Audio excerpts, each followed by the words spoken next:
Mode of grace channel వీక్షిస్తున్న మీ అందరికీ ప్రభు పేరిట షలోం. మీలో ఈ వాసన ఉంటే సాతాను సులువుగా పడేస్తాడు. కీర్తనల గ్రంథము 42వ అధ్యాయము 1వ వచనంలో, దుప్పి నీటి వాగుల కొరకు ఆశపడినట్లు దేవా నీ కొరకు నా ప్రాణము ఆశపడుచున్నది అని వ్రాయబడి ఉంటుంది. మనం చిన్నప్పటి నుండి ఈ వచనాన్ని చదువుతూ వచ్చాం, పాటలలో పాడుతూనే ఉన్నాం. కానీ ఎప్పుడైనా ఆలోచించారా, దుప్పి కేవలం దాహం వేసి మాత్రమే నీటి వాగుల కొరకు అంతలా ఆశపడుతుందా? అంతలా తప్పించిపోతుందా? కాదు. దాని వెనక ఒక భయంకరమైన మరణ పోరాటం ఉంది. ఒక క్రూర మృగం దాని ప్రాణాలను తీయడానికి వేటాడుతున్నప్పుడు ఆ శత్రువు నుండి తప్పించుకోవడానికి దుప్పి చేసే ఒక సైంటిఫిక్ అండ్ న్యాచురల్ ట్రిక్ ఉంది. ఈరోజు ఈ వీడియోలో ఆ దుప్పి కథ ఏంటి, అడవిలో అది ఎలా బ్రతుకుతుంది, అలాగే మన ఆత్మీయ జీవితంలో అపవాది మనల్ని ముంచేయాలని, నాశనం చేయాలని చూస్తున్నప్పుడు మనం ఎలా గెలవచ్చో 5 ఇంపార్టెంట్ పాయింట్స్ ద్వారా తెలుసుకుందాం. ఈ సందేశం మీ ప్రార్థనా జీవితాన్ని, మీ ఆలోచన విధానాన్ని పూర్తిగా మార్చేస్తుంది. కాబట్టి ఎక్కడా స్కిప్ చేయకుండా చివరి వరకు వినే ప్రయత్నం చేయవలసిందిగా మనవి చేస్తున్నాను. 42వ కీర్తన రాసింది కోరహు కుమారులు. కొందరిది దావీదు రాశాడని కూడా అంటారు.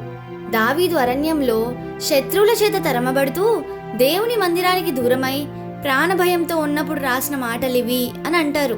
ఇక్కడ ఈ సందేశంలో 2 భిన్నమైన వచనాలు మీ ముందుకు తీసుకొని రావడం జరిగింది. మొదటిది 42వ కీర్తన 1వ వచనం, దుప్పి నీటి వాగుల కొరకు ఆశపడినట్లు దేవా నీ కొరకు నా ప్రాణము ఆశపడుచున్నది. రెండవది పేతురు రాసిన మొదటి పత్రిక 5వ అధ్యాయం 8వ వచనం, నిబ్బరమైన బుద్ధి గలవారై మెలకుగా ఉండుడి, మీ విరోధి అయిన అపవాది గర్జించు సింహం వలె ఎవరిని మృంగుదునా అని వెదుకుచూ తిరుగుచున్నాడు. My dear brothers and sisters, Bible ఒకవైపు శోధించే సాతానును గర్జించే సింహంతో పోల్చింది, మరోవైపు విశ్వాసిని లేదా దేవుని కోసం ఆరాటపడే ప్రాణాన్ని దుప్పితో పోల్చింది. సింహానికి దుప్పికి మధ్య ఉన్న పోరాటమే సాతానుకు మనకి మధ్య ఉన్న ఆత్మీయ పోరాటం. అడవిలో సింహం దుప్పిని ఎలా వేటాడుతుందో తెలిస్తే సాతాను మనల్ని ఎలా పడేయాలని చూస్తున్నాడో అర్థమవుతుంది. అడవిలో సింహాలు, పులులు లేదా చిరుత పులులు వేటాడేటప్పుడు అవి కేవలం కంటి చూపు మీద మాత్రమే ఆధారపడవు. వాటికి ఘ్రాణశక్తి అంటే వాసన పసిగట్టే శక్తి చాలా ఎక్కువ. ఒక దుప్పి సాధారణంగా నార్మల్గా ఉన్నప్పుడు ఏ సమస్య ఉండదు. కానీ ఎప్పుడైతే ఒక సింహం దానిని చూసి గర్జిస్తుందో లేదా దానిని వేటాడడం మొదలు పెడుతుందో దుప్పిలో విపరీతమైన భయం, స్ట్రెస్ అండ్ యాంగ్జైటీ మొదలవుతుంది. ఈ భయం వల్ల దుప్పి శరీరంలో నుండి గ్రంథులు అంటే సెంట్ గ్లాండ్స్ నుండి ఒక ప్రత్యేకమైన మరియు తీవ్రమైన వాసన విడుదలవుతుంది. Like cent లాగనమాట. దుప్పి ఎంత వేగంగా పరిగెడితే దాని ఒంటి నుండి అంత ఎక్కువగా వాసన గాల్లోకి విడుదలవుతుంది. సింహం ఆ దుప్పిని కంటితో చూడకపోయినా గాల్లో ఉన్న వాసనను బట్టి ఓహో దుప్పి ఈ దారిలోనే వెళ్తుంది, ఇంత దూరంలోనే ఉంది అని ఖచ్చితంగా పసిగట్టేస్తుంది సింహం. అంటే దుప్పి శత్రువు నుండి తప్పించుకోవడానికి ఎంత కష్టపడి పరిగెడుతుందో దానికి తెలియకుండానే దాని శరీరం శత్రువుకి దారి చూపిస్తుంది. ఆ సమయంలో దుప్పికి ఒకే ఒక రక్షణ మార్గం తెలుసు. అది పరిగెత్తుకుంటూ వెళ్ళి ఏదైనా ప్రవహించే నీటి వాగు, రన్నింగ్ వాటర్ బ్రూక్లో దూకుతుంది. నిల్వ ఉన్న నీటిలో కాదు, ప్రవహించే నీటిలో.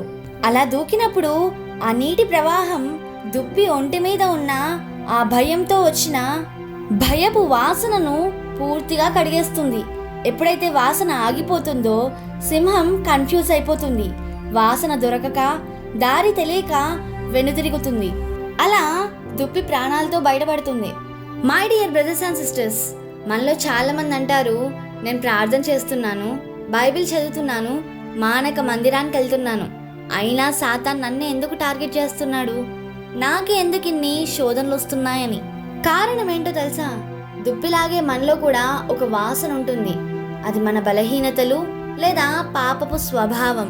మనలో ఉండే కోపం, అసూయ, వ్యభిచార తలంపులు, లోకాశలు లేదా భయం, అవిశ్వాసం ఇవన్నీ ఆత్మీయ జీవితంలో ఒక వాసనను రిలీజ్ చేస్తాయి. అపవాది అయిన సాతాను ఆ వాసనను చాలా బాగా పసిగట్టగలడు. వాడు మీ బలహీనత అనే వాసనను బట్టి మిమ్మల్ని ఎక్కడ కొట్టాలో అక్కడ కొడతాడు. ఫర్ ఎగ్జాంపుల్, మీకు కోపం ఎక్కువ అనుకోండి, మిమ్మల్ని రెచ్చగొట్టే మనుషులను మీ పక్కనే పెడతాడు. మనము మన సొంత తెలివితేటలతో, సొంత బలంతో ఆ శోధనల నుండి తప్పించుకోవాలని ఎంత పరిగెడితే అంతగా అలసిపోతాం. అంతగా మనలో నుండి విడుదలయ్యే ఆ వాసన ఎక్కువై సాతానికి దొరికిపోతాం. మన సొంత ప్రయత్నాలు మనల్ని రక్షించలేవు. మరి దీనికి పరిష్కారం ఏంటి? దుప్పి ఏం చేసింది? నీటి వాగుల వైపు పరిగెత్తింది. మనకున్న ఆ జీవజల ప్రవాహము ఎవరో తెలుసా? యేసుక్రీస్తు ప్రభువు మరియు పరిశుద్ధాత్మ దేవుడు. మత్తయి సువార్త 11వ అధ్యాయం 28వ వచనంలో యేసయ్య ఇలా అన్నారు, ప్రయాసపడి భారం మోసుకొనుచున్న సమస్త జనులారా నా యొద్దకు రండి, నేను మీకు విశ్రాంతిని కలుగజేసేదను అని. మనం శోధనల్లో ఉన్నప్పుడు, పాపపు భారంతో నలిగిపోతున్నప్పుడు లోకంలోకి కాదు మనం పరిగెత్తవలసింది, దేవుని సన్నిధి అనే ప్రవాహంలోనికి వెళ్ళాలి. మనం ఎప్పుడైతే మోకరిల్లి కన్నీళ్లతో ప్రార్థిస్తామో, దేవుని వాక్యాన్ని ధ్యానిస్తామో, అప్పుడు పరిశుద్ధాత్ముడు మనల్ని ఆవరిస్తాడు. యేసుక్రీస్తు రక్తం మనల్ని కడిగినప్పుడు మనలోని పాత స్వభావపు వాసన, పాపపు మాలిన్యం కొట్టుకొని పోతాయి. ఎప్పుడైతే యేసు రక్తం ద్వారా మన పాపపు వాసన కడిగివేయబడుతుందో, సాతాను మనల్ని తాకడానికి వస్తాడు. కానీ వాడికి మన పాత పాపపు వాసన రాదు. వాడు కన్ఫ్యూజ్ అయిపోతాడు. బైబిల్ చెప్తుంది, యాకోబు పత్రిక 4వ అధ్యాయం 7వ వచనంలో, దేవునికి లోబడి ఉండుడి, అపవాదిని ఎదురించుడి, అప్పుడు వాడు మీ యొద్ద నుండి పారిపోతాడు అని. ఈరోజు ఈ సందేశం వింటున్న నా ప్రియ సహోదరి సహోదరులారా, ఈ వీడియో ద్వారా మనం నేర్చుకోవాల్సింది ఏంటంటే, మొదటిది సొంత బలం మీద ఆధారపడకండి. రెండవది ప్రతిరోజు ప్రార్థనలో దేవుణ్ణి వెదకండి. మూడవది శోధన వచ్చినప్పుడు జీవజలముల ఊటయగు దేవుని దగ్గరకు రండి. దుప్పి బ్రతకాలంటే నీటి దగ్గరకు రావాలి. మన ఆత్మీయతను కాపాడుకోవాలంటే మనం దేవుని పాదాల చెంతకు రావాలి. ఈరోజు మీరు అలసిపోయి ఉన్నారా? మీ హృదయం విరిగిపోయిందా? మీరు శోధనలతో పోరాడుతున్నారా? అయితే ఈరోజు యేసయ్య నిన్నే పిలుస్తున్నాడు. ఆయన నీ జీవితాన్ని మారుస్తాడు, నిన్ను విడిపిస్తాడు, నిన్ను స్వస్థపరుస్తాడు, నిన్ను పవిత్రపరుస్తాడు, నీకు శోధనలో విజయాన్నిస్తాడు, జయ జీవితాన్ని ప్రసాదిస్తాడు. మా ప్రియ పరలోకపు తండ్రి, ఈ సందేశం వింటున్న ప్రతి ఒక్కరిని దీవించండి. శోధనల్లో చిక్కుకున్న వారిని విడిపించండి. బలహీనతల్లో పడిపోయిన వారిని లేవనెత్తండి. పాపపు బంధకాల నుండి విడుదలనివ్వండి. ప్రతి ఒక్కరి కుటుంబాన్ని కాపాడండి.